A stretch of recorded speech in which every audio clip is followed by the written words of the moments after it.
Do you ever feel like you've been working really hard to get something accomplished and it's just not happening?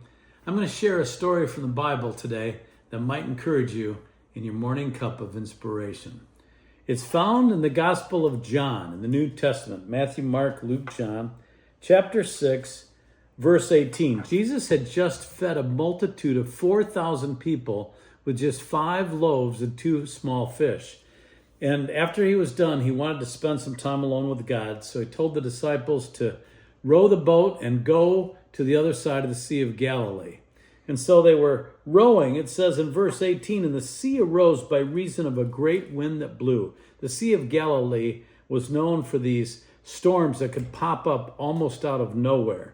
And in verse 19, so when they had rowed about 25 or 30 furlongs, they see Jesus walking on the sea and drawing nigh unto the ship, and they were afraid.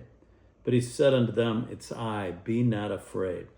Now I'm going to stop there for a second because they were out in the middle of the Sea of Galilee. They'd rowed about 3 to 3.5 miles. They were working hard and they were fighting against the winds and they were getting frustrated. And in verse 21 it says, then they willingly received Jesus into the ship, and immediately the ship was at the land whither they went. You see, they were trying with all their might. They were giving it everything. But until Jesus was in the boat, they weren't getting where they needed to be. As soon as he got in, that word immediately said he did a miracle. It said they immediately arrived at their destination.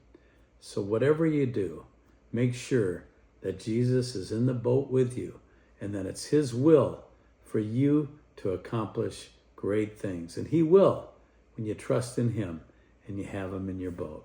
I hope that inspires you today, and I'll talk to you soon for another morning cup of inspiration.